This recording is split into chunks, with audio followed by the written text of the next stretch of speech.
밥 짓는 할망구 따위가 감히 어디라고 눈을 똑바로 뜨고 대들어? 자신의 절대 권력에 취한 폭군은 상상조차 하지 못했습니다. 방금 자신이 모욕을 준 저 늙은 여인이 20년간 포화 속을 누빈 베테랑 군인이자 대한민국 최정예 특수부대를 지휘하는 전설적인 여장군의 어머니라는 사실을 말입니다.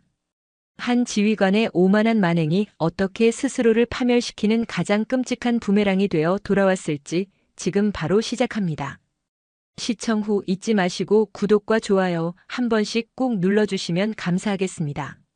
차가운 강원도의 공기가 대한민국 최정예 특수부대 제707 특수임무단의 심장부인 지휘통제실까지 스며드는 듯했다. 통제실의 대형 스크린에는 각종 군사 정보와 작전 현황이 쉴 새 없이 깜빡였지만 단장 강지우 대령의 시선은 책상 위에 놓인 얇은 서류철에 고정되어 있었다. 39, 그녀는 동기들 중 가장 먼저 별을 달 것이라 기대를 한몸에 받는 군의 엘리트였다. 짧게 자른 머리카락 한 올 흐트러짐 없는 모습과 칼날처럼 날카로운 눈빛은 그녀가 살아온 치열한 군 생활을 대변했다. 하지만 지금 그녀의 미간에는 깊은 고뇌의 흔적이 자리 잡고 있었다. 서류의 제목은 제21보병사단 특정 대대 내부 부조리 관련 동향 보고였다. 일명 백두산 부대. 대한민국 동부전선을 철통같이 지키는 핵심 부대 중 하나였다. 지난 몇 달간 국방 헬프콜과 익명의 투서를 통해 해당 부대의 한 보병대대에서 벌어지는 일들에 대한 제보가 끊이지 않았다. 병사들의 식사가 비정상적으로 부실하다는 것, 특정 간부의 폭언과 비인격적 대우가 도를 넘었다는 것, 그리고 그 중심에는 황인철 중령이라는 대대장이 있다는 것이 제보의 골자였다. 강지우는 이미 2차례나 감찰부에 비공식적인 조사를 요청했다. 하지만 결과는 늘 같았다. 특이사항 없음. 황인철 중령은 교묘하고 치밀했다. 감찰이 뜰 것이라는 정보가 어떻게 새어나가는지 그는 귀신같이 미리 모든 것을 완벽하게 꾸며놓았다. 장부는 한치의 오차도 없었고 병사들은 약속이나 한 듯 입을 다물었다. 존경심에서 우러나온 충성이 아닌 보복에 대한 깊은 공포가 그들의 입에 재갈을 물리고 있었다. 단장님. 부단장인 김중령이 조심스럽게 다가와 보고서를 내밀었다. 이번 주 정기 훈련 계획입니다. 강지우는 보고서에는 눈길도 주지 않은 채 창밖 멀리 보이는 첩첩산중을 바라보며 말했다. 김중령. 만약 썩은 부위가 너무 깊어서 메스로는 도려낼 수 없다면 어떻게 해야 하지? 네? 그건 무슨? 내부에서부터 스스로 무너지게 만들어야지. 아주 작은 균열을 만들어서 제풀에 와르르 무너지도록. 그녀는 자리에서 일어나 군복 상의를 단정히 여몄다. 그녀의 머릿속에는 단 한 사람만이 떠오르고 있었다. 누구보다 군을 잘 알고 누구보다 강인하며 그 어떤 상황에서도 흔들리지 않을 사람. 그러나 동시에 자신의 가장 약한 부분이기도 한 사람. 그녀는 결심했다. 이 위험하고도 비공식적인 작전에 그 사람을 끌어들일 수밖에 없다고. 2시간 뒤 강지우는 군용 지휘 차량이 아닌 평범한 검은색 세단을 몰아 서울 외곽의 한적한 아파트 단지에 도착했다. 군복을 벗고 단정한 사복으로 갈아입은 그녀의 모습은 영락없는 평범한 딸이었다. 3층 낡은 현관문 앞에 선 그녀는 잠시 심호흡을 했다. 초인종을 누르자 곧 안에서 익숙한 목소리가 들려왔다. 누구세요? 엄마 저예요. 철컥. 문이 열리고 이른의 나이가 무색하게 허리를 꼿꼿이 편 박선영 여사가 모습을 드러냈다. 세월이 내려앉은 얼굴에는 잔주름이 가득했지만 그 눈빛만은 여전히 젊은 날의 총기를 잃지 않고 있었다. 박선영, 그녀는 단순한 어머니가 아니었다. 육군 상사로 전역하기까지 20여 년을 군에 몸담았던 강하고 자랑스러운 여군이었다. 남편을 일찍 여의고 홀로 딸을 키우면서도 그녀는 단 한 번도 약한 모습을 보인 적이 없었다. 이 시간에 웬일이냐? 밥은 먹었고? 박선영은 딸의 얼굴을 살피며 거실로 안내했다. 부대에서 먹었어요. 엄마는요? 나야 뭐 혼자 대충 때웠지.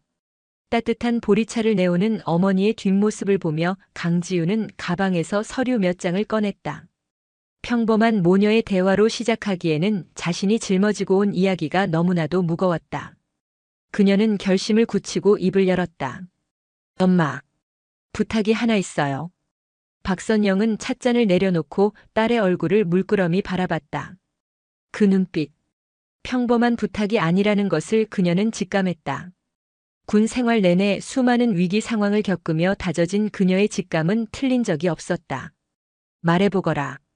강지우는 백두산 부대에서 벌어지고 있는 일들을 조심스럽게 설명하기 시작했다. 부실한 식사 횡령으로 의심되는 급식비, 그리고 그 중심에 있는 황인철 중령이라는 인물. 공식적인 감사가 번번이 실패하고 있다는 사실까지. 박선영은 말없이 서류를 넘겨보았다. 문서 속 빼곡한 글자보다 함께 첨부된 몇 장의 사진이 그녀의 가슴을 후벼 팠다. 훈련에 지쳐 퀭한 눈으로 멀건 국이 담긴 식판을 들고 있는 어린 병사들의 얼굴. 20대 초반 자신의 아들이나 손잡버린 젊은이들의 얼굴이었다. 그녀가 군에 있을 때 그토록 지키고 보살피고자 했던 바로 그 얼굴들이었다. 그래서 나더러 어쩌라는 거냐? 강지우는 마른 입술을 축였다. 그리고 어머니의 눈을 똑바로 바라보며 가장 꺼내기 힘든 말을 내뱉었다. 그 부대 식당에 조리원으로 들어가 주세요. 거실에는 무거운 침묵이 흘렀다. 찻잔의 온기가 식어가는 동안 박선영은 아무 말도 하지 않았다. 강지우는 초조하게 어머니의 반응을 기다렸다. 자신의 어머니를 위험하고 더러운 소굴로 밀어넣는 일이었다. 거절해도 할 말이 없었다. 오히려 거절해주길 바라는 마음 한구석도 있었다. 공식 감사 전에 내부에서 확실한 증거를 확보해야 해요. 하지만 부대원은 믿을 수 없고 외부인은 티가 나요. 엄마는 연세도 있으시고 과거 군 경력은 숨기면 누구도 의심하지 않을 거예요. 가장 완벽한 위장이에요. 박선영은 자리에서 일어나 창가로 걸어갔다. 창밖으로 해가 저물고 있었다. 아파트 단지의 불빛들이 하나둘 켜졌다. 그녀는 군복을 벗은 지 오래였다. 이제는 그저 평범한 할머니로 조용한 노후를 보내고 있었다. 하지만 사진 속 병사들의 텅 빈 눈동자가 그녀의 뇌리에서 떠나지 않았다. 그녀가 평생을 바쳐 지키려 했던 군의 명예와 그 안에서 신음하고 있을 젊은이들의 모습이 교차했다. 얼마나 걸릴 것 같으냐. 강지우의 얼굴에 안도와 죄책감이 동시에 스쳐 지나갔다. 길면 한 달, 짧으면 2주. 결정적인 증거만 확보하면 제가 바로 특임단을 투입해서 정리할게요. 조리원 자리는 이미 준비해뒀어요. 마침 그 부대에서 조리원을 구하고 있었어요. 엄마 이력서는 제가 손봐놨고 면접 날짜도 잡아놨어요. 모레예요. 강지우는 가방에서 위조된 이력서를 꺼냈다. 박선영이라는 이름과 나이는 그대로였지만 20년 군 경력은 온데간데였고 대신 여러 식당에서 오랫동안 일한 평범한 주방 이모의 경력이 빼곡히 적혀 있었다. 박선영은 이력서를 천천히 훑어본 뒤 고개를 끄덕였다. 알았다. 엄마 고마워요. 그리고 미안해요. 사과할 것 없다. 나도 20년을 군복 입고 밥 먹은 사람이다. 내 후배들이 썩어 문드러지는 걸 보고만 있을 순 없지. 박선영의 목소리는 담담했지만 그 안에는 강철 같은 단단함이 배어 있었다. 그녀는 안방으로 들어가 먼지 쌓인 낡은 나무 상자를 꺼내왔다.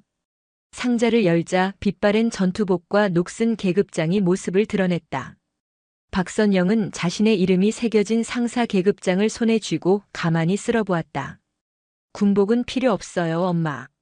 조리원 복 입으셔야 해요. 강지우가 조심스럽게 말했다. 안다. 그냥 오랜만에 보고 싶어서 그런다. 박선영은 희미하게 웃으며 말했다. 군복은 벗었어도 군인 정신까지 퇴역한 건 아니니까. 그 말에 강지우는 더 이상 아무것도 말할 수 없었다. 그녀는 그저 고개를 끄덕일 뿐이었다. 이틀 후 박선영은 강원도 양구에 위치한 백두산 부대 행정실에서 간단한 면접을 통과했다. 그리고 다음 주부터 그녀는 박 여사님이라 불리는 신입 조리원이 되어 20년 만에 다시 군의 심장부로 걸어 들어갔다. 계급장도 이름표도 없는 그저 밥 짓는 늙은 할머니의 모습으로. 백두산 부대 제3대대의 아침은 짙은 안개와 함께 시작되었다. 산악 지형 특유의 차고 축축한 공기가 막사 구석구석을 파고들었다. 박선영은 새벽 4시 반, 아직 어둠이 채 가시지 않은 시간에 일어나 조리원 숙소를 나섰다. 낡은 조리원복은 어색했지만 군의 아침 공기는 20년 전이나 지금이나 똑같았다. 그녀의 발걸음은 취 사장으로 향했다. 취 사장 문을 열자 먼저 와서 재료를 손질하던 다른 조리원들이 그녀를 힐끗 쳐다봤다. 경계심과 무관심이 뒤섞인 눈빛이었다.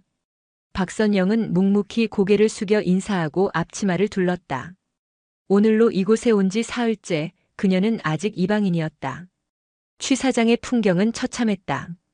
냉장고에서는 시큼한 냄새가 희미하게 흘러나왔고 조리대 곳곳에는 닦아도 지워지지 않는 묵은 때가 앉아 있었다. 무엇보다 심각한 것은 식자재였다.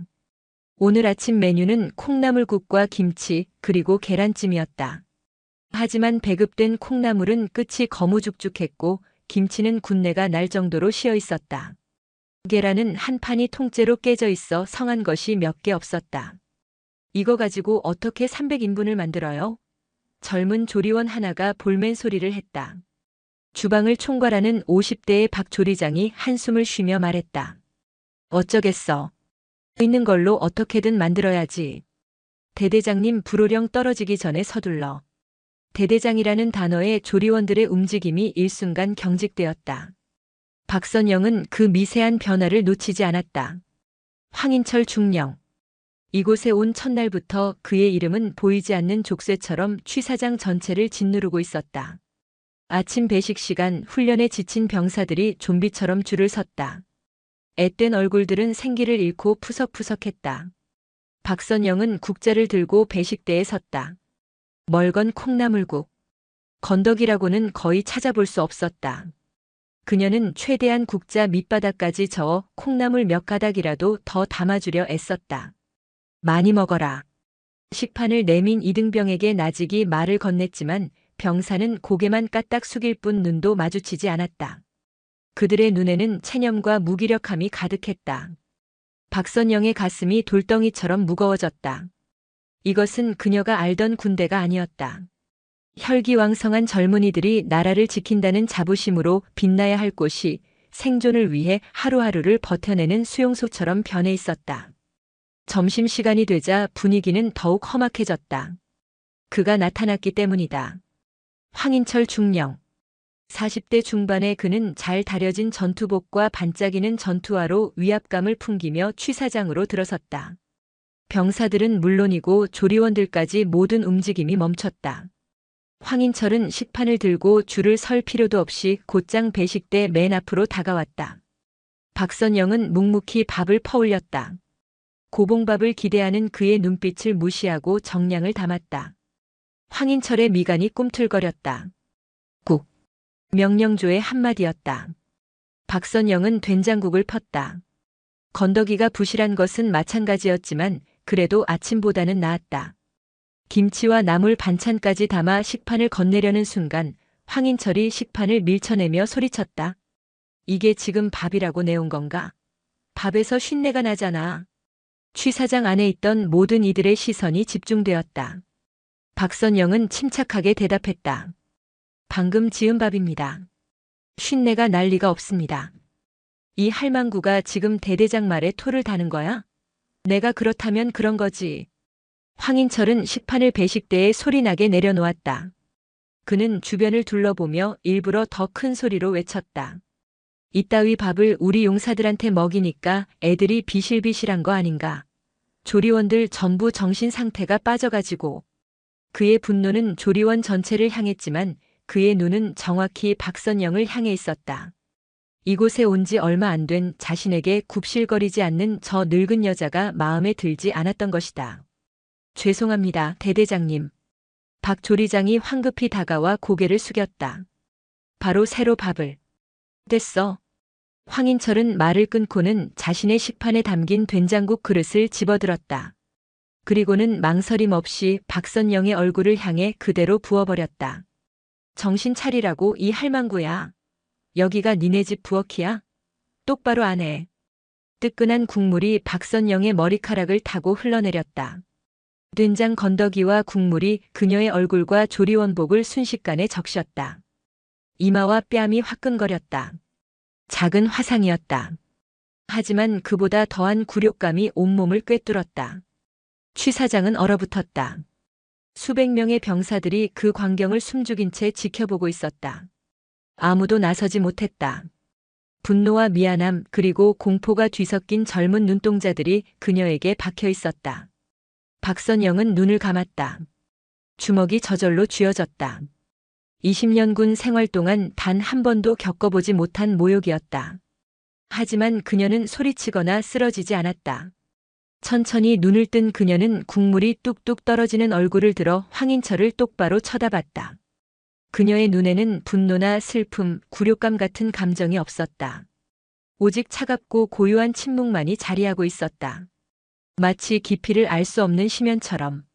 황인철은 그 눈빛에 순간적으로 움찔했다. 하지만 그는 이내 코웃음을 치며 빈 국그릇을 배식대에 던지듯 내려놓았다. 쨍그랑 날카로운 소리가 취 사장 전체에 울려 퍼졌다. 앞으로 똑바로 해. 한 번만 더 내 눈에 거슬리면 그땐 이걸로 안 끝나. 그는 횡하니 몸을 돌려 취 사장을 나갔다. 그의 모습이 사라지고 나서야 멈췄던 시간이 다시 흐르기 시작했다.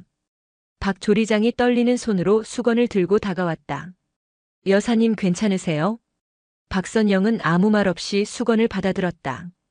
그리고 배식대 뒤편으로 돌아가 수도꼭지에 얼굴을 들이밀고 차가운 물로 국물을 씻어냈다. 얼음장 같은 물이 화끈거리는 피부를 식혔다. 그녀는 다시 배식대 앞으로 돌아와 국자를 잡았다. 손은 미세하게 떨리고 있었지만 그녀는 애써 그것을 감췄다. 배식 계속한다. 나직하지만 단호한 목소리에 다른 조리원들도 마지못해 움직이기 시작했다. 병사들은 차마 식판을 내밀지 못하고 그녀의 눈치만 살폈다. 뭘 하고 있나? 밥 안 먹을 건가? 그녀의 재촉에 한 병사가 조심스럽게 식판을 내밀었다. 박선영은 평소처럼 밥을 퍼서 담아주었다. 그녀의 목소리는 여전히 부드러웠다. 많이 먹어라. 병사는 식판을 받아들고 고개를 숙였다.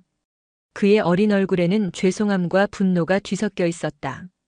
박선영은 그 병사의 어깨를 가만히 두드려 주었다. 괜찮다는 신호였다. 그날 저녁 모든 일이 끝나고 텅 빈 숙소로 돌아온 박선영은 작은 수첩을 꺼냈다. 딸이 떠나기 전 만약을 위해 건네준 것이었다. 그녀는 펜을 들고 오늘 날짜와 시간을 정확히 적었다. 황인철 중령, 점심 배식 중 조리원 박선영에게 된장국을 부으며 폭언. 목격자 제3대대 병사 및 조리원 약 300명. 얼굴 좌측 1도 화상. 글씨는 떨림 하나 없이 또박또박했다. 그녀는 수첩을 덮고 매트리스 밑 깊숙한 곳에 숨겼다. 창밖은 이미 칠흑 같은 어둠에 잠겨 있었다. 그녀는 거울에 비친 자신의 얼굴을 보았다. 붉게 달아오른 뺨 위로 늙고 지친 여자의 모습이 있었다. 하지만 그 눈빛은 예전 적진을 향해 총구를 겨누던 20살의 여군처럼 차갑게 타오르고 있었다. 황인철. 그녀는 나직하게 그의 이름을 은조렸다. 이것은 단순한 비리 조사가 아니었다. 전쟁이었다. 군의 명예를 더럽히고 아들 같은 병사들을 병들게 하는 적에 맞선 한 늙은 군인의 마지막 전쟁이 시작된 것이었다. 황인철 중령이 저지른 만행은 그날 밤 부대 전체의 암암리에 퍼져나갔다.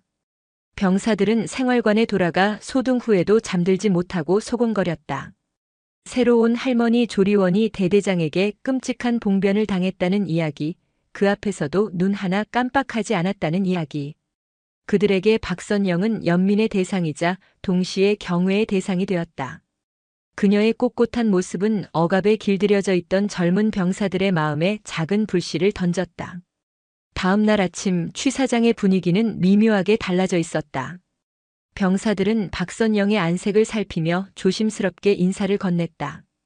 밤새 괜찮으셨습니까? 식판을 받아들며 나직이 속삭이는 병사도 있었다. 박선영은 그저 희미하게 웃으며 고개를 끄덕여 보일 뿐이었다. 그녀의 왼쪽 뺨에는 아직 붉은 기가 남아 있었지만 그녀는 아무렇지 않은 듯 평소와 똑같이 국자를 놀렸다. 그 사건 이후 황인철은 마치 보란 듯이 더욱 기세등등해졌다. 그는 사사건건 취 사장의 트집을 잡았다. 바닥에 물기가 조금이라도 있으면 고함을 질렀고 반찬 맛이 마음에 들지 않으면 조리원들을 전부 집합시켜 군기를 잡았다. 그의 폭정은 날이 갈수록 심해졌지만 박선영은 더 이상 그와 정면으로 부딪히지 않았다. 그녀는 그림자처럼 조용히 자신의 일을 하며 모든 것을 보고 들었다. 그리고 밤마다 수첩에 기록했다. 황인철이 사용하는 식자재 납품 업체는 태산식품이라는 곳이었다. 일주일에 2번 낡은 트럭이 부대로 들어와 식자재를 내려놓고 갔다. 박선영은 납품이 있는 날이면 창고 정리를 핑계로 트럭 주변을 맴돌았다. 그녀는 납품 기사의 얼굴, 트럭의 번호, 그리고 그들이 주고받는 장부의 형태까지 눈에 담았다. 장부는 항상 2개였다. 하나는 부대에 제출하는 공식 장부, 다른 하나는 납품 기사와 황인철 측근인 행정보급관이 따로 챙기는 작은 수첩 형태의 비공식 장부였다. 문제는 그 장부를 손에 넣는 것이었다. 박 조리장에게 넌지시 물어봤지만 그녀는 고개를 저으며 질색했다. 여사님, 그런 건 알려고 하지도 마세요. 다쳐요. 다른 조리원들도 마찬가지였다. 그들은 공포에 질려 있었고 현실에 순응하는 법을 터득한 지 오래였다. 박선영은 더 이상 그들을 재촉하지 않았다. 이 일은 오롯이 그녀 혼자 해내야 했다. 기회는 의외의 곳에서 찾아왔다. 며칠 뒤 황인철 중령이 사단 회의 참석을 위해 하루 종일 자리를 비우게 된 것이다. 그가 없다는 사실 하나만으로 부대 전체의 공기가 달라졌다. 병사들의 발걸음은 가벼워졌고 간부들의 목소리에서도 날카로움이 사라졌다. 취 사장 역시 마찬가지였다. 조리원들은 오랜만에 농담을 주고받으며 웃음꽃을 피웠다. 박선영은 이때를 놓치지 않았다. 그녀는 점심 배식이 끝나고 모두가 잠시 휴식을 취하는 틈을 타 박 조리장에게 말했다. 조리장, 나 속이 좀 안 좋아서 그런데 의무실 좀 다녀와도 될까? 어머, 어서 다녀오세요. 내가 대충 정리하고 있을게요. 박 조리장은 아무 의심 없이 그녀를 걱정했다. 박선영은 취 사장을 나와 의무실이 아닌 대대 본부 건물로 향했다. 그녀의 심장이 세차게 뛰었다. 발각되면 모든 것이 끝장이었다. 하지만 그녀의 발걸음은 망설임이 없었다. 전성기 시절 야간 침투 훈련을 하던 때의 긴장감이 온몸을 감쌌다. 본부 건물 1층 구석 행정보급관실. 문은 굳게 잠겨 있었다. 하지만 박선영은 이미 며칠간의 관찰을 통해 행정보급관이 비상 열쇠를 어디에 숨겨두는지 파악해둔 상태였다. 복도 끝 소화전 안쪽. 그녀는 주위를 살핀 뒤 재빨리 소화전 문을 열고 열쇠를 꺼냈다. 손에 땀이 찼지만 떨리는 손으로 열쇠를 구멍에 넣고 돌렸다. 철컥 문이 열렸다. 사무실 안은 서류와 잡동사니로 어지러웠다. 그녀는 곧장 낡은 철제 캐비닛으로 다가갔다. 태산식품의 비공식 장부는 분명 이곳에 있을 터였다. 첫 번째 서랍, 두 번째 서랍을 열 때마다 나는 소리가 심장을 철렁하게 했다. 마지막 세 번째 서랍을 열었을 때 그녀는 그것을 발견했다. 다른 서류들 밑에 깔려있는 손때 묻은 작은 수첩. 그녀는 수첩을 펼쳤다. 안에는 알아보기 힘든 글씨로 품목과 단가, 그리고 실제 납품액과 장부상 청구액의 차액이 꼼꼼하게 적혀 있었다. 배추 한 포기의 시장 가격이 1,000원이라면 장부에는 5,000원으로 기재되어 있었다. 돼지고기, 감자, 양파 모든 품목이 2~3배 이상 부풀려져 있었다. 그리고 매달 말 그 차액의 합계와 함께 H중령이라는 이니셜과 서명이 적혀 있었다. 황인철. 의심의 여지가 없었다. 박선영은 심호흡을 하며 품에서 작은 휴대폰을 꺼냈다. 딸이 비상연락용으로 개통해준 사진 기능만 있는 구형 모델이었다. 그녀는 떨리는 손으로 수첩의 모든 페이지를 한 장 한 장 찍기 시작했다. 찰칵 찰칵. 조용한 사무실 안에서 셔터 소리가 유난히 크게 울리는 것 같았다. 사진을 거의 다 찍었을 무렵 복도 저편에서 발소리가 들려왔다. 박선영의 심장이 멎는 듯 했다. 누군가 이쪽으로 오고 있었다. 그녀는 재빨리 휴대폰을 주머니에 넣고 수첩을 원래 자리에 돌려놓았다. 그리고 캐비닛 서랍을 닫았다. 하지만 이미 늦었다. 발소리는 문 앞에서 멈췄다. 문이 왜 열려 있지? 행정보급관의 목소리였다. 망했다. 박선영은 순간적으로 몸을 날려 거대한 책상 밑으로 기어들어갔다. 낡은 책상 아래는 먼지가 가득했지만 몸을 숨기기에는 충분했다. 문이 열리고 행정보급관이 안으로 들어왔다. 그는 고개를 갸웃거리며 중얼거렸다. 이상하다. 분명 잠그고 갔는데. 그는 실내를 한번 쓱 둘러보더니 책상 위 서류를 하나 집어들고는 이내 별일 아니라는 듯 다시 밖으로 나갔다. 그리고 이번에는 문을 확실하게 잠그고 가는 소리가 들렸다. 철컥 철컥. 박선영은 책상 밑에서 한참 동안 숨을 죽이고 있었다. 심장이 터질 것처럼 뛰었다. 행정보급관이 완전히 멀어지고 나서야 그녀는 조심스럽게 기어나왔다. 온몸이 먼지투성이었지만 그보다 더 큰 문제가 생겼다. 문이 밖에서 잠겨버린 것이다. 그녀는 이 사무실에 갇혔다. 그녀는 방 안을 둘러봤다. 창문이 있었지만 쇠창살이 박혀 있었다. 시간은 흐르고 곧 저녁 준비를 위해 취사장으로 돌아가야 했다. 그녀가 보이지 않으면 사람들이 찾기 시작할 것이고 결국 이곳에 갇힌 것이 발각될 터였다. 주머니 속 휴대폰은 결정적인 증거였지만 동시에 그녀를 범인으로 몰아갈 덫이기도 했다. 그때 그녀의 눈에 책상 위에 놓인 클립통이 들어왔다. 박선영은 클립 하나를 집어들고 길게 폈다. 그리고 낡은 자물쇠가 달린 문으로 다가갔다. 과거 군에서 배웠던 비상 탈출 기술 중 하나였다. 수십 년이 지났지만 몸은 기억하고 있었다. 그녀는 클립 끝을 열쇠 구멍에 넣고 조심스럽게 움직이기 시작했다. 식은땀이 등을 타고 흘렀다. 제발 제발. 몇 분이 지났을까? 땡그랑. 아주 작은 소리와 함께 자물쇠의 잠금 장치가 풀리는 감각이 손끝에 전해졌다. 박선영은 조심스럽게 문고리를 돌렸다. 문이 스르르 열렸다. 그녀는 재빨리 밖으로 나와 문을 원래대로 닫았다. 그리고 비상 열쇠를 소화전에 돌려놓고는 아무 일 없었다는 듯 태연하게 복도를 걸어 나왔다. 취사장으로 돌아가는 길 차가운 바람이 땀에 젖은 그녀의 얼굴을 식혀주었다. 취사장에 도착하자 박 조리장이 그녀를 보고 달려왔다. 여사님, 괜찮으세요? 왜 이렇게 늦었어요? 얼굴은 또 왜 이렇게 흑투성이에요? 박선영은 희미하게 웃으며 대답했다. 오는 길에 발을 헛디뎌서 넘어졌네. 늙으면 어쩔 수 없지.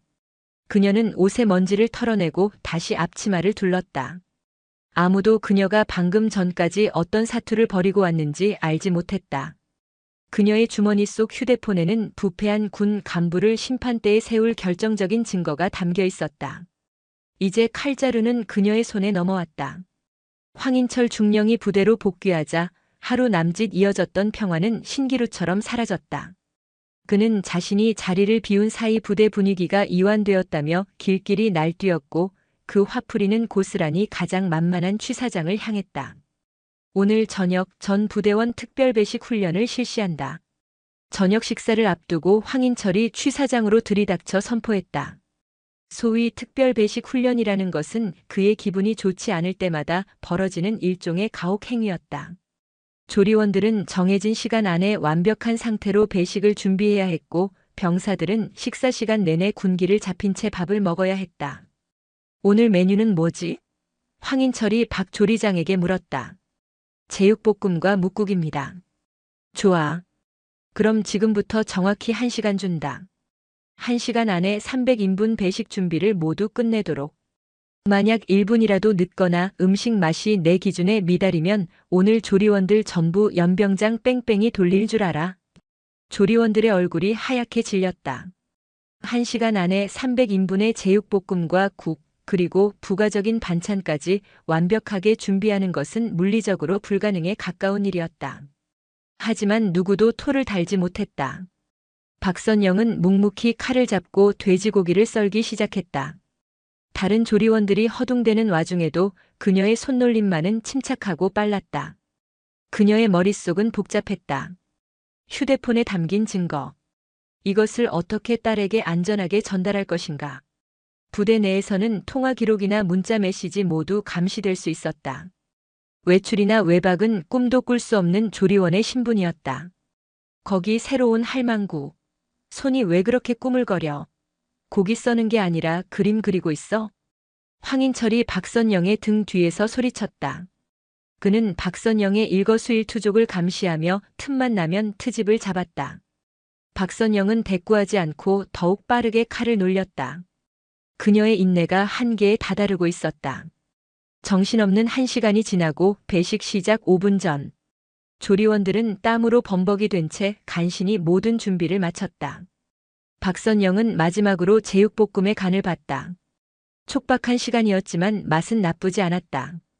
배식이 시작되고 황인철은 배식대 바로 앞에 의자를 가져다 놓고 앉아 병사들과 조리원들을 감시했다. 병사들은 딱딱하게 굳은 자세로 밥을 받아갔고 씹는 소리조차 내지 못하고 밥을 삼켰다. 그야말로 숨막히는 식사 시간이었다. 한 상병이 제육볶음을 추가로 받기 위해 배식대로 다가왔다. 박선영이 고기를 듬뿍 퍼주려는 순간 황인철이 자리에서 벌떡 일어나 소리쳤다. 이 새끼가 지금 장난하나? 정량 이상 배식 금지라고 말 안 했어? 돼지같이 처먹기만 하니까 몸이 그 모양이지. 상병의 얼굴이 새빨개졌다. 그는 아무 말도 못하고 식판을 들고 자리로 돌아갔다. 황인철은 그것으로도 분이 풀리지 않는지 박선영에게 다가왔다. 당신 아까부터 일부러 내 지시를 어기는 거지. 저런 놈들한테 고기 한 점이라도 더 퍼주려고. 당신 정체가 뭐야? 어디서 파견 나온 간첩이야? 터무니없는 모함이었다. 하지만 박선영은 이제 더 이상 참을 수가 없었다. 그녀는 국자를 내려놓고 황인철을 똑바로 마주봤다. 대대장님, 병사들이 고된 훈련을 받고 배고파하는 것은 당연한 일입니다. 밥이라도 든든히 먹어야 내일 또 힘을 내서 나라를 지키지 않겠습니까? 뭐야? 이 할망구가 지금 나를 가르치려 들어? 황인철의 얼굴이 분노로 일그러졌다. 가르치는 것이 아닙니다. 당연한 것을 말씀드리는 겁니다. 대대장님께서 드시는 식사와 병사들이 먹는 식사가 왜 이렇게 달라야 하는지도 저는 이해할 수 없습니다. 그녀의 말은 폭탄 선언과도 같았다. 취 사장의 모든 소음이 멎었다. 병사들은 경악한 표정으로 두 사람을 바라봤다. 황인철은 잠시 말을 잃었다. 일개 조리원, 그것도 늙은 할머니에게 이런 식으로 정면으로 반박당하리라고는 상상도 못했던 것이다. 이 미친 할망구가 진짜 죽고 싶어서 환장을 했구나. 그는 이성을 잃고 손을 들어 박선영의 뺨을 내리치려 했다. 그 순간이었다. 그 손 당장 치우시죠. 얼음장처럼 차가운 목소리가 취 사장 입구에서 울려 퍼졌다. 모두의 시선이 그쪽으로 향했다. 그곳에는 박선영의 동료인 박 조리장이 서 있었다. 그녀는 겁에 질려 떨고 있었지만 두 눈만은 단호하게 빛나고 있었다. 박 조리장, 당신까지 미쳤어? 안 비켜? 못합니다. 대대장님, 더 이상은 못 보겠습니다. 저희는 밥 짓는 사람들이지 대대장님 화풀이 대상이 아닙니다. 박 조리장의 용기 있는 한마디에 다른 조리원들도 하나둘 그녀의 곁으로 모여들었다. 그들은 아무 말도 하지 않았지만 그 행동만으로도 황인철에 대한 저항의 뜻을 분명히 하고 있었다. 심지어 식사를 하던 병사들 몇몇이 자리에서 일어나는 모습도 보였다. 황인철은 완전히 포위된 형국이었다. 그는 당황하여 어쩔 줄 몰라 했다. 수백 명의 눈이 자신을 비난하며 쏘아보고 있었다. 그는 잠시 주춤하더니 이내 도끼 서린 눈으로 박선영과 조리원들을 훑어보았다. 좋아, 이것들이 단체로 반란을 일으키겠다. 전부 내 입으로 해고될 줄 알아. 그리고 당신 저 할망구는 내가 그냥 안 둬. 부대 기밀 유출 혐의로 헌병대에 넘겨서 감옥에 쳐넣을 테니까. 그는 마지막 협박을 남기고 씩씩거리며 취 사장을 나갔다. 그의 모습이 사라지자 취 사장 안에서는 안도의 한숨과 함께 작은 박수가 터져나왔다. 박 조리장은 다리에 힘이 풀린 듯 주저앉았다. 박선영이 다가가 그녀의 손을 잡아주었다.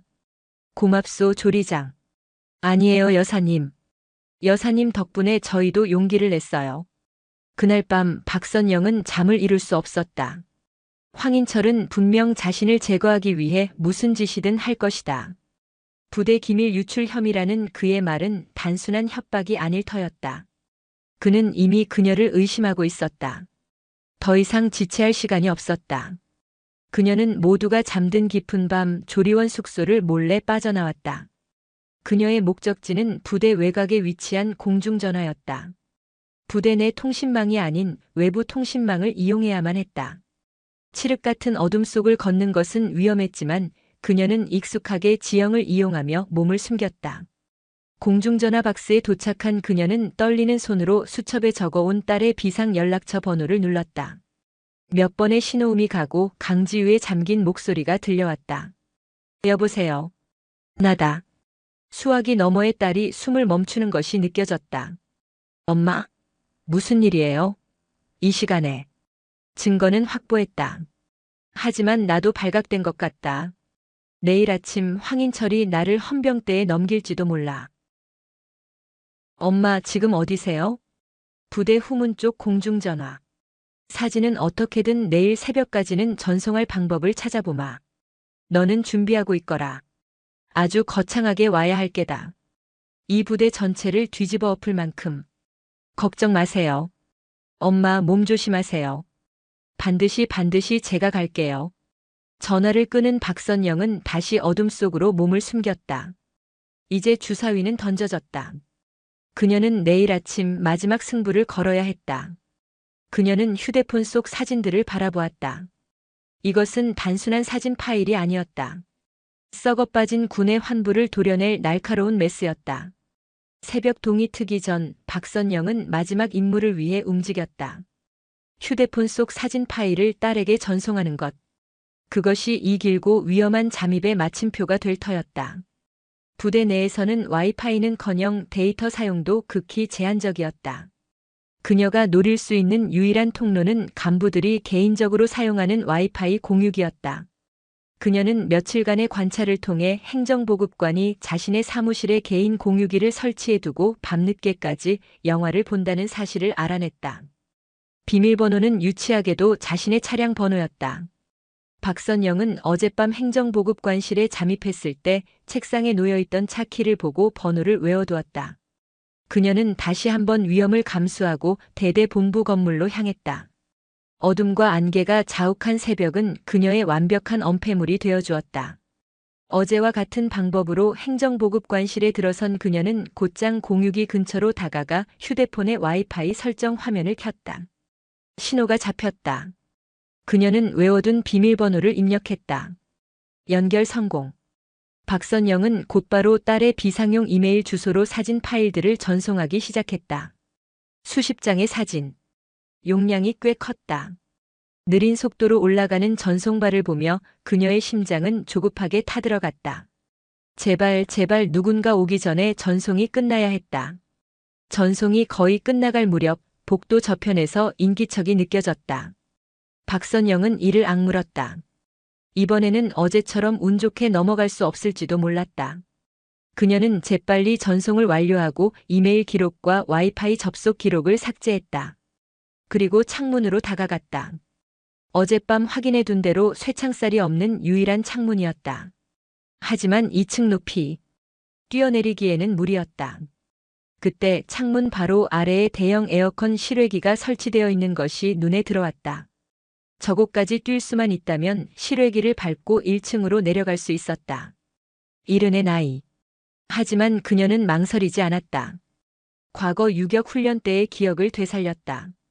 그녀는 창틀을 붙잡고 몸을 날렸다. 쿵.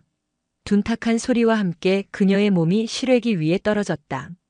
발목에 찌르는 듯한 통증이 느껴졌지만 신음소리를 낼 여유도 없었다. 그녀는 이를 악물고 실외기 난간을 붙잡아 몸을 추스른 뒤 벽의 배관을 잡고 조심스럽게 1층으로 내려왔다. 다행히 주변은 비어 있었다. 그녀는 절뚝거리며 어둠 속으로 사라졌다. 아침 배식 시간 취사장은 폭풍 전야처럼 고요했다. 조리원들은 어제의 일 때문인지 잔뜩 긴장한 채 묵묵히 일만 했다. 박선영은 절뚝이는 다리를 애써 감추며 배식대에 섰다. 예상대로 황인철 중령이 헌병 2명을 대동하고 취사장으로 들이닥쳤다. 그의 얼굴에는 승리자의 미소가 걸려 있었다. 저 할망구를 당장 체포해. 헌병들이 박선영에게 다가왔다. 병사들과 조리원들이 술렁였다. 대대장님, 이게 무슨 짓입니까? 박 조리장이 앞을 막아섰다. 비켜. 저 할망구는 민간인 신분으로 부대 기밀을 빼돌리려 한 간첩 혐의자다. 증거도 있어. 어젯밤 내 사무실 근처에서 저 할망구를 봤다는 목격자도 있고 오늘 새벽에는 행정보급관실에 무단 침입한 흔적도 발견됐다. 황인철은 박선영을 향해 손가락질하며 말했다. 당신 주머니에 있는 휴대폰, 그거 이리 내놔. 그 안에 모든 증거가 들어있을 테니. 박선영은 아무 말 없이 그를 쳐다봤다. 그녀의 눈빛은 너무나도 평온해서 오히려 황인철을 불안하게 만들었다. 그녀는 순순히 주머니에서 휴대폰을 꺼내려 했다. 바로 그때였다. 부대 전체에 날카로운 사이렌 소리가 울려 퍼졌다. 적의 기습이나 비상사태 시에만 울리는 비상경보다. 병사들과 간부들이 당황하여 창밖을 내다봤다. 그리고 그들은 믿을 수 없는 광경을 목격했다. 부대 연병장 위로 검은색 기동 헬기 2대가 굉음을 내며 하강하고 있었다. 헬기의 동체에는 대한민국 육군 최정예 부대를 상징하는 검은 표범 마크가 선명했다. 707 특수임무단이었다. 헬기에서 로프가 내려오고 완전 무장한 흑복의 대원들이 순식간에 지상으로 강하했다. 동시에 부대 정문이 활짝 열리며 검은색 지휘 차량을 선두로 한 특임단 차량들이 흙먼지를 일으키며 쏜살같이 달려들어왔다. 취사장에 있던 모든 이들이 넋을 잃고 그 광경을 바라봤다. 황인철 중령의 얼굴은 새하얗게 질려 있었다. 이것은 단순한 감찰이나 조사가 아니었다. 군사작전을 방불케 하는 전격적인 투입이었다. 취사장 문이 거칠게 열리고 검은 베레모를 쓴 특임단장 강지우 대령이 부대원 4명을 이끌고 안으로 들어섰다. 그녀의 군화가 바닥에 부딪히는 소리가 모두의 심장을 울렸다. 충충성. 단장님. 여긴 어쩐 일로 황인철이 황급히 경례를 붙였지만 강지우는 그에게 눈길도 주지 않았다. 그녀의 차가운 시선은 헌병들에게 붙잡힐 뻔한 자신의 어머니 박선영에게 향해 있었다. 지금 뭐 하는 겁니까? 강지우의 목소리는 분노로 낮게 깔려 있었다. 그게 이자가 부대 기밀을. 어머니. 강지우가 박선영을 향해 내뱉은 한마디의 취사장은 완벽한 정적에 휩싸였다. 황인철은 자신의 귀를 의심했다. 어머니? 저 할망구가 707 특임단장의 어머니라고. 강지우는 황인철을 지나쳐 박선영에게 다가갔다. 그리고 절뚝이는 그녀의 다리와 흙먼지 묻은 옷을 보고는 미간을 찌푸렸다. 괜찮으세요? 괜찮다. 짧은 대화였지만 그 안에는 모든 상황을 설명하는 무언가가 담겨 있었다. 황인철은 사시나무 떨듯 떨기 시작했다. 그는 자신이 건드려서는 안 될 사람을 건드렸다는 것을, 그리고 이제 모든 것이 끝났다는 것을 직감했다. 강지우는 몸을 돌려 황인철을 정면으로 마주했다. 그녀의 눈에는 경멸과 살기마저 서려 있었다. 황인철 중령. 네, 단장님. 귀관을 직권 남용, 부대 기물 손괴, 군수품 횡령, 그리고 하극상 교사 혐의로 긴급 체포한다. 단장님. 이건 오해입니다. 증거는 차고 넘친다. 강지우는 자신의 스마트 패드를 들어 황인철의 눈앞에 내밀었다. 화면에는 박선영이 목숨을 걸고 찍어보낸 비공식 장부 사진과 태산식품으로부터 황인철의 차명 계좌로 돈이 입금된 내역이 선명하게 떠 있었다. 매달 800만 원씩. 꽤 짭짤했겠군. 이 돈으로 병사들 밥을 굶기고 당신 배를 채운 건가? 황인철의 얼굴에서 모든 핏기가 사라졌다. 그는 그대로 주저앉을 것만 같았다. 특임단 대원 2명이 다가와 그의 양팔을 거칠게 붙잡았다. 그는 아무런 저항도 하지 못했다. 강지우는 취사장 안에 있는 모든 병사들을 향해 말했다. 제21보병사단 제3대대 장병 여러분. 본인은 707 특수임무단장 강지우 대령이다. 지금부터 이 부대에서 벌어진 모든 부조리에 대한 전면 조사를 실시할 것이다. 여러분이 보고 듣고 겪었던 모든 부당한 일들을 숨김없이 증언해주기 바란다. 증언에 대한 어떠한 불이익도 없을 것임을 본관의 계급과 명예를 걸고 약속한다. 그녀의 말이 끝나자 병사들 사이에서 억눌려왔던 울음과 환호가 동시에 터져나왔다. 길고 길었던 악몽이 끝나는 순간이었다.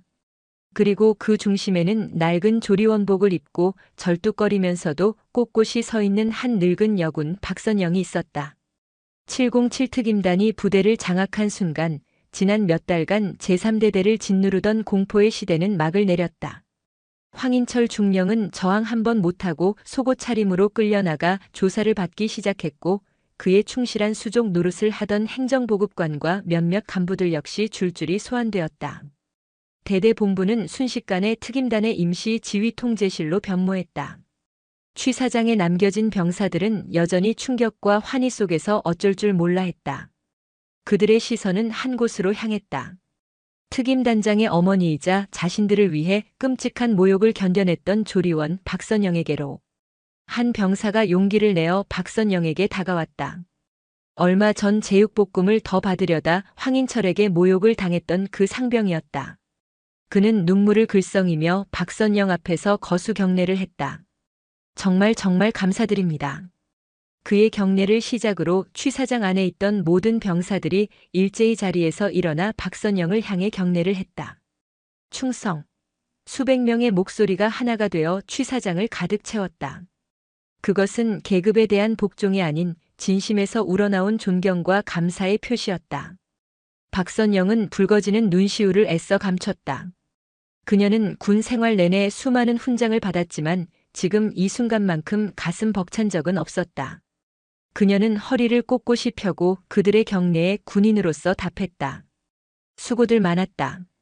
떨리는 목소리였지만 그 안에는 깊은 온정이 담겨 있었다. 박 조리장을 비롯한 다른 조리원들도 눈물을 훔치며 박선영의 손을 잡았다. 선배님, 정말 몰라봬서 죄송합니다. 아닙니다. 괜찮습니다. 그들은 이제 박선영을 단순한 동료가 아닌 자신들을 구해준 영웅이자 대선배로 여기고 있었다. 강지우는 그 모습을 잠시 지켜보다가 의무병을 불러 박선영의 다리를 치료하게 했다. 발목 인대가 늘어났지만 다행히 뼈에는 이상이 없었다. 어머니, 이제 그만 숙소로 가셔서 쉬세요. 나머지는 저희가 처리하겠습니다. 아니다. 아직 내일이 끝나지 않았다. 박선영은 의무병의 부축을 뿌리치고 다시 앞치마를 둘렀다. 애들 밥은 먹여야지. 오늘 아침 다들 놀라서 밥도 제대로 못 먹었을 게다. 강지우는 어머니의 고집을 꺾을 수 없다는 것을 알았다. 그녀는 고개를 끄덕이고 부대 군수과장에게 긴급 지시를 내렸다.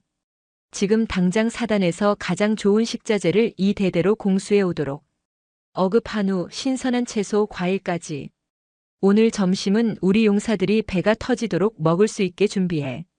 그날 점심 제3대대 취사장에서는 창설 이래 가장 호화로운 식사가 차려졌다. 산더미처럼 쌓인 갈비찜, 잡채, 각종 나물과 전. 병사들은 꿈을 꾸는 듯한 표정으로 식판에 음식을 담았다. 박선영은 배식대 가장 중앙에 서서 병사 한 명 한 명의 얼굴을 보며 따뜻한 밥을 퍼주었다. 많이 먹어라. 그동안 고생 많았다. 병사들은 밥을 먹으며 눈물을 흘렸다. 그것은 며칠간 굶주렸던 배를 채우는 것 이상의 의미였다. 잃어버렸던 인간으로서의 존엄과 군인으로서의 자부심을 되찾는 식사였다. 조사는 일사천리로 진행되었다. 황인철의 개인 금고에서는 차명계좌 통장과 함께 부대 운영비를 빼돌린 정황이 담긴 이중장부가 추가로 발견되었다. 태산식품 대표는 긴급 체포되었고 그의 입에서는 사단 내 다른 부대의 간부들 이름까지 거론되었다. 이번 사건은 단순히 한 대대의 비리가 아니라 군 전체에 만연한 부패의 고리를 끊어낼 신호탄이 될 터였다. 병사들의 증언도 쏟아져 나왔다. 그동안 공포에 떨며 말하지 못했던 황인철의 폭언과 폭행, 가혹 행위에 대한 증언들이 구체적으로 확보되었다. 어떤 병사는 그의 폭언 때문에 자살까지 생각했다고 고백했다. 모든 증언은 녹취되고 기록되었다. 사흘간의 강도 높은 조사가 끝나고 강지우는 부대 연병장의 전 대대원을 집합시켰다. 포박된 채 고개를 숙이고 있는 황인철과 그의 공범들이 병사들 앞에 섰다. 강지우는 마이크를 잡고 선언했다. 조사 결과 전 대대장 황인철 중령의 급식비 횡령 및 직권 남용 혐의는 모두 사실로 밝혀졌다. 그는 군의 명예를 실추시키고 전우를 배신했다. 법은 그를 엄중히 심판할 것이다. 또한 이 부대에 새로운 대대장이 부임할 것이다. 여러분의 고통에 귀 기울이고 여러분을 진정한 전우로 아낄 훌륭한 지휘관으로. 그녀의 말이 끝나자 병사들 사이에서 우레와 같은 박수가 터져나왔다. 황인철은 모든 것을 잃은 표정으로 헌병들에게 끌려나갔다. 그의 초라한 뒷모습을 보며 병사들은 길고 길었던 악몽이 정말로 끝났음을 실감했다. 이제 박선영이 떠나야 할 시간이었다. 그녀는 지난 2주간 입었던 낡은 조리원복을 벗고 딸이 가져온 깨끗한 옷으로 갈아입었다. 짧았지만 파란만장했던 조리원으로서의 임무는 끝났다. 그녀가 숙소를 나서자 놀라운 광경이 펼쳐져 있었다.